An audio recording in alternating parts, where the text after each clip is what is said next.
Selamat pagi anak-anakku yang saya cintai dan saya banggakan. Kita mulai pagi hari ini lagi pelajaran akuntansi. Tapi sebelumnya, mari kita berdoa dulu sebelum kita mulai pelajaran. Berdoa mulai.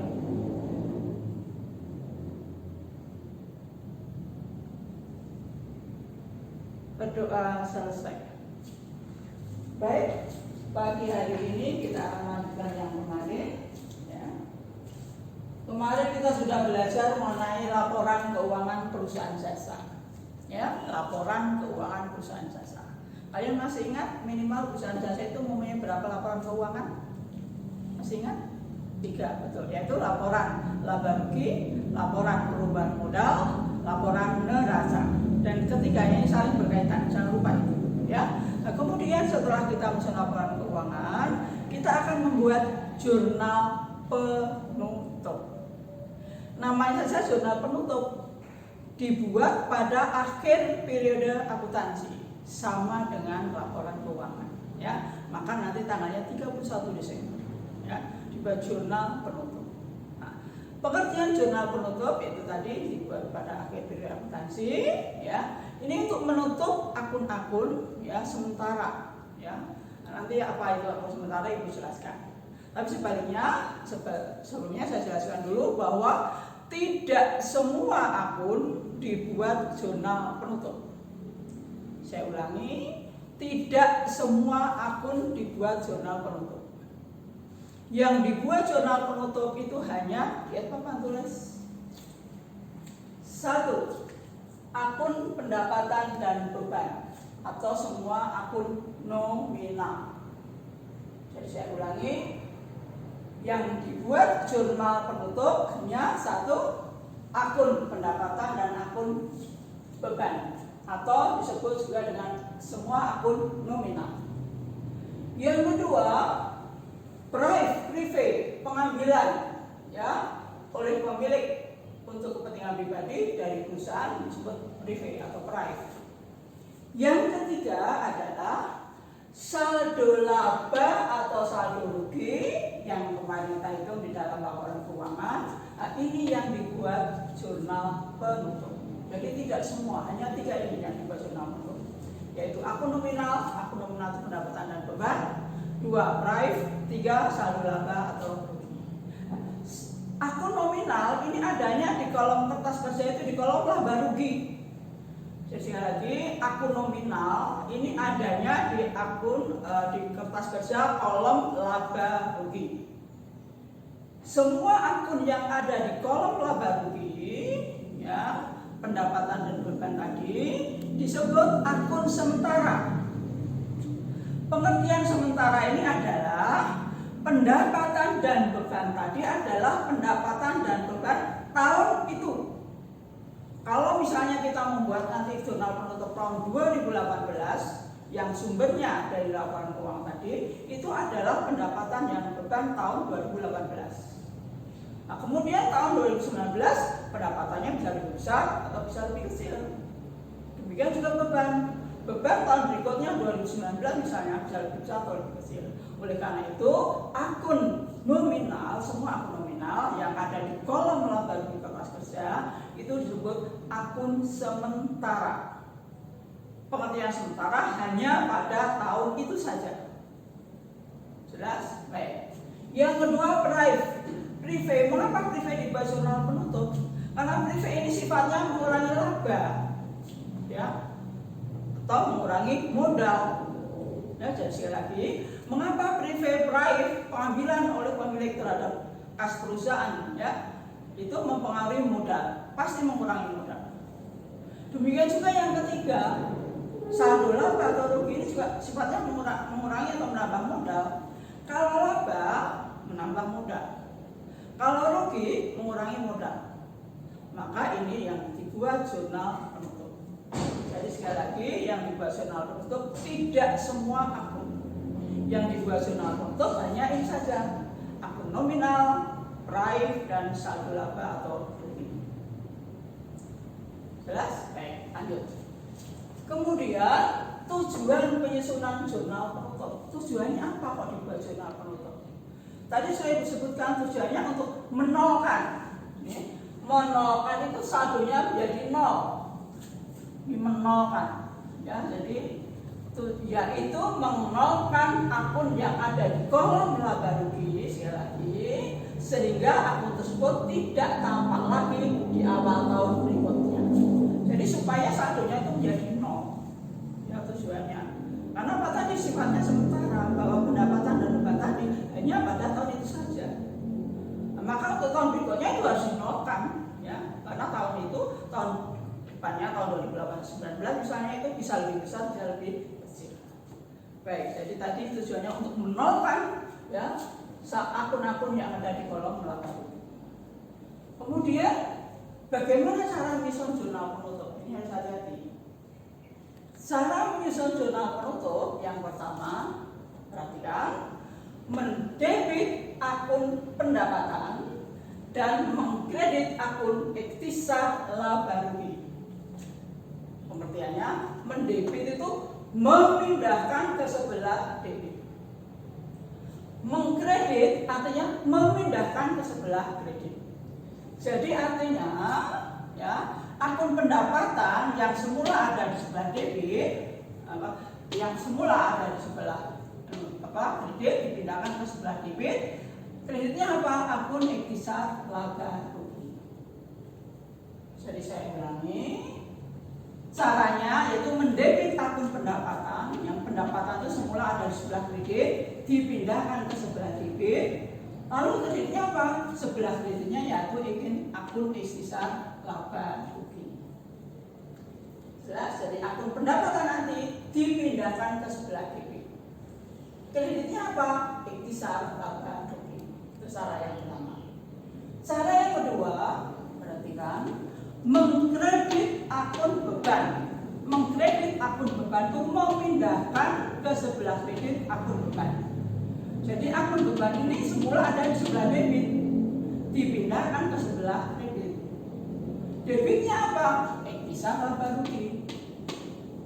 Ya, sehingga mengkredit akun beban dan mendebit akun ikhtisar laba rugi, atau memindahkan ke sebelah kredit akun beban dan memindahkan ke sebelah debit akun ikhtisar laba. Itu yang kedua saja. Yang ketiga, mengkredit akun private, ya, atau memindahkan akun private dan mendebit akun modal. Mengapa modal? Tadi sudah Ibu jelaskan bahwa private atau private, pengambilan uang dari perusahaan untuk kepentingan pribadi itu pasti mengurangi modal. Maka private tadi yang ada di sebelah debit dipindahkan ke sebelah kredit. Debitnya apa? Modal. Kalian masih ingat, modal berkurang dicatat di sebelah debit. Oke, berikutnya yang keempat, ya, yaitu 4 saldo laba sekarang. Ya, jadi caranya untuk saldo laba, jika saldonya laba, maka caranya dengan mendebit akun ikhtisar laba rugi. Jadi ikhtisar laba rugi dipindahkan ke sebelah debit dan mengkredit akun modal. Mengapa modal di sebelah kredit? Karena kalian masih ingat bahwa kalau modal bertambah dicatat di sebelah kredit. Ini kalau laba. Nah, kalau rugi bagaimana? Kalau rugi berarti kan mendebit akun modal. Loh, kok modal di debit? Iya, karena rugi mengurangi modal. Modal berkurang dicatat di sebelah debit. Dan mengkredit akun ikhtisar laba rugi. Jadi saya ulangi lagi, cara menyusun jurnal penutup yaitu mendebit akun pendapatan, memindahkan ke sebelah debit akun pendapatan, dan mengkredit akun ikhtisar laba rugi. Artinya apa? Tadi pendapatan yang ada di sebelah kredit pindahkan ke sebelah debit. Kreditnya apa? Akun ikhtisar laba rugi. Kemudian yang kedua, akun beban. Beban, mengkredit akun beban. Beban itu semula ada di sebelah debit, dipindahkan ke sebelah kredit. Kemudian debitnya apa? Akun ikhtisar laba rugi. Yang ketiga untuk akun prive, sekali lagi, prive itu mengurangi modal, maka mengkredit akun prive dan mendebit akun modal. Modal berkurang dicatat di sebelah debit. Dan yang keempat, yang terakhir, ingat-ingat kalau laba, jadi nanti lihat kalau berbuat kertas kerja, kemudian laporan keuangannya sudah ternyata laba, maka caranya buat jurnal penutup, ya, mendebit akun ikhtisar laba rugi dan mengkredit akun modal. Sekali lagi ini karena laba menambah modal. Modal bertambah dicatat sebelah kredit. Ya. Kemudian kalau rugi, jika rugi, saldo rugi, maka caranya mendebit akun modal, modalnya di sebelah debit dan mengkredit akun ikhtisar laba rugi. Ya, karena ini modalnya berkurang dicatat sebelah debit. Jelas pengertian jurnal penutup? Ya. Saya ulangi sedikit lagi bahwa ya, jurnal penutup tadi setelah kita menyusun laporan keuangan sudah diketahui saldo laba ruginya, kemudian perubahan modalnya berapa, langkah terakhir kita menyusun jurnal penutup. Oke. Setelah ini kita tahu bagaimana cara menyusun jurnal penutup. Jadi jurnal penutup tadi yang buat jurnal penutup adalah akun-akun sementara atau akun nominal. Ibu ambil contoh, ya, potongan kertas kerja. Sekali lagi ini hanya potongan kertas kerja. Jadi kolom yang ibu catat dan bentuk salin itu hanya potongan kolom laba rugi saja dan neraca. Kalian kan masih ingat kan kertas kerja kolomnya 1 nomor akun, nama akun, neraca saldo, kolom penyesuaian 3, neraca saldo disesuaikan, 4 kolom laba rugi dan neraca. Nah, ini yang ibu ambil potongannya saja kerugian, potongan kertas kerja, ya. Jadi potongan kertas kerja yang saya ambil hanya kolom laba rugi dan neraca. Contohnya tetap salon cantik. Perhatikan. Salon cantik kertas kerja per 31 Desember 2018 dalam ribuan rupiah. Nah, kita lihat. Ya, nomor akun, nama akun, kolom laba rugi, ya, kas, perlengkapan, asuransi, kendaraan, utang usaha, sewa dibayar di muka, utang usaha modal ini 1, 2, 3 ini adalah akun-akun neraca, kan akun real ya, jadi tidak dicatat di kolom laba rugi. Yang dicatat di kolom laba rugi hanya apa tadi? Pendapatan dan beban. Ya, kita lihat, ya. Yang di kolom laba rugi ini ada pendapatan nih 50 juta kredit, kemudian beban debit, ya, kemudian pendapatan bunga, jadi ada berapa ini satu pendapatan bunga, kemudian ada lagi pendapatan sewa. Jadi di salon cantik itu ada 3 pendapatan. Ya, ini 1, 2, 3. Ya, ini kan kemudian bebannya ada beban gaji, beban penyusutan kendaraan 1, 2, beban asuransi 3, beban perlengkapan 4. Nah, akun-akun yang ada di kolom laba rugi akun nominal ini, lihat tadi caranya, ya, membuat jurnal penutup. Ya, mendebit akun pendapatan, nih ya, pendapatan, dan mengkredit akun ikhtisar laba rugi. Ya, ada 3 pendapatan, 1 pendapatan jasa, 2 pendapatan bunga, 3 pendapatan sewa di sebelah kredit kan. Nah, ini kita pindahkan ke sebelah debit. Ya, perhatikan. Pendapatan jasa 50 juta, pendapatan bunga 2.500.000, pendapatan sewa 7.500.000. Jumlahnya semua 60 juta. Nah, ini ikhtisar laba rugi itu 60 juta. 60 juta ini adalah jumlah kumulatif dari pendapatan jasa ditambah pendapatan bunga ditambah pendapatan sewa. Ya, mendebit akun pendapatan dan mengkredit akun ikhtisar laba rugi. Jadi pendapatan, semua pendapatan sudah kita buat jurnal penutup. Lihat tanggalnya 31 semua ya, karena dibuat pada akhir tahun. Kemudian yang kedua, mengkredit akun beban. Ini akun beban ada 1, 2, 3, 4. Mengkredit akun beban. Ini lihat kredit beban gaji 15.500.000, beban perlengkapan 24 juta, beban asuransi 1 juta, beban penyusutan kendaraan 10 juta. Ya, kemudian mendebit akun Ektisar Laba Rugi ini jumlahnya. Jumlah kumulatifnya 50.500.000. Ya, jadi sudah kita buat jurnal penutupnya untuk nomor 1 dan 2. Lalu, Raif, Anda lihat ada private di sini, private Ani di sebelah debit. Ini private Ani sebelah debit.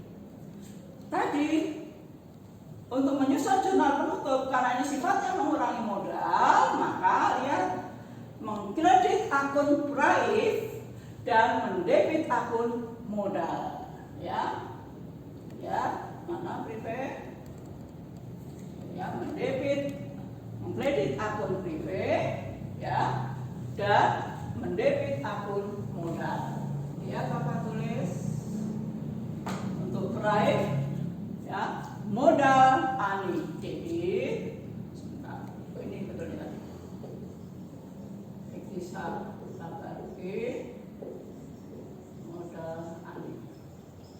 Bentar, ini modal Ani debit, Raif Ani kredit. Nih, private-nya kredit, ya kan? Ya, jelas ya, sedih 1 juta. Lihat ini berapa private-nya tadi? 4 juta ya. Sebentar. Ini ada kesalahan, private-nya 1 juta, private Ani 1 juta. Ya, ini 1 juta. Oke. Kemudian saldo laba, ternyata laba kan, laba 9.500.000. Ini laba 9.500.000. Saldo laba mendebit akun Ektisar Laba Rugi ini, dan mengkredit akun modal, ya, modal bertambah di sebelah kredit. Jadi jurnal penutupnya untuk saldo laba Ektisar Laba Rugi debit 9.500.000, modal Ani kredit 9.500.000. Ini modal bertambah dicatat di sebelah kredit, private modal berkurang dari PW di sebelah debit. Kemudian dijumlah. Ya, ini untuk menyusun jurnal penutup. Sebetulnya sangat sederhana untuk menyusun jurnal penutup. Yang penting kalau laporan keuangan sudah betul, kemudian kita susun dibuat jurnal penutup. Jadi sekali lagi, yang dibuat jurnal penutup diulangi, tidak semua akun dibuat jurnal penutup. Ya, hanya akun, ya, Bapak tulis itu 1 akun nominal. Akun nominal itu ada di kolom laba rugi, ya, yaitu akun pendapatan dan beban. Pendapatan di kolom laba rugi sebelah kredit, beban di sebelah debit. Maka semua akun yang sebelah kredit digunakan sebelah debit. Ini mendebit akun pendapatan dan mengkredit akun Ektisar Laba Rugi. Kemudian untuk beban, mengkredit akun beban dipindahkan ke sebelah kredit dan mendebit akun Ektisar Laba Rugi. Lihat jurnal penutupnya. Dan private ini sifatnya mengurangi modal, maka modal berkurang dicatat di sebelah debit. Ini modal Ani, ya, private Ani kredit. Sedangkan laba, ya, menambah modal, bisa Laba Rugi debit, modal Ani kredit. Jadi itu saja sebenarnya mengenai jurnal penutup. Sederhana kan? Jadi oleh karena itu, tolong nanti sekali lagi kalau kalian belum jelas silakan tanya kepada Ibu. Tetapi kalau kamu memperhatikan pasti bisa urut-urutannya. Ya, jadi kertas kerja sudah Ibu ajarkan di semester belanja kemarin, kemudian minggu kemarin laporan keuangan perusahaan jasa, dan sekarang jurnal penutup. Dan tolong diingat-ingat, tidak semua akun dibuat jurnal penutup. hanya akun nominal, yaitu akun yang ada di sebelah di kolom laba rugi kertas kerja, kemudian akun privé dan saldo laba atau saldo rugi. Ya kan? Jadi lebih jelas, yang lebih lengkap yang sudah kalian terima. Kemarin sudah Ibu jelaskan dengan jelas, dengan lebih lengkap bahwa bagaimana cara menyusun laporan laba rugi. Kalau laporan laba rugi perusahaan jasa kan gampang itu, kemarin masih ingat? Itu dengan selisih antara jumlah pendapatan dikurangi jumlah beban. Kemudian untuk membuat atau menghitung modal akhir, rumusnya masih ingat? Modal akhir rumusnya kalau laba modal awal plus laba minus price. Kalau rugi, modal akhir sama dengan modal awal minus rugi minus price. Ya, untuk laporan neraca, kalau yang bentuk kontrol ada aktiva dan pasiva. Aktiva sebelah kiri, pasiva sebelah kanan. Ya, sekarang yang terakhir adalah jurnal penutup. Setelah nanti jurnal penutup kita akan belajar neraca saldo setelah penutupan. Tapi ini dulu dimengerti, ya. Kalau kalian berjelas silahkan tanya Bu Teres. Nanti soal-soalnya akan Ibu berikan minggu depan. Jadi minggu depan nanti akan Ibu berikan neraca saldo penutupan dulu. Baru itu setelah itu adalah tugas. Saya kira itu yang dijelaskan. Sekali lagi kalau belum jelas silahkan cari ke Ibu. Ya. Tapi dengan catatan tugasmu minggu kemarin menyalin laporan keuangan. Tugas yang berikutnya adalah menyalin jurnal penutup. Ya, sudah ada beberapa yang mengambil buku Bu Teres, yang belum silakan diambil. Tapi tetap dengan protokol kesehatan. Saya kira itu untuk minggu ini yang Ibu jelaskan. Tugas dan sebagainya nanti akan Ibu jelas ditulis di KJR. Terima kasih, selamat pagi dan selamat belajar. Sukses, sehat, dan baik semuanya.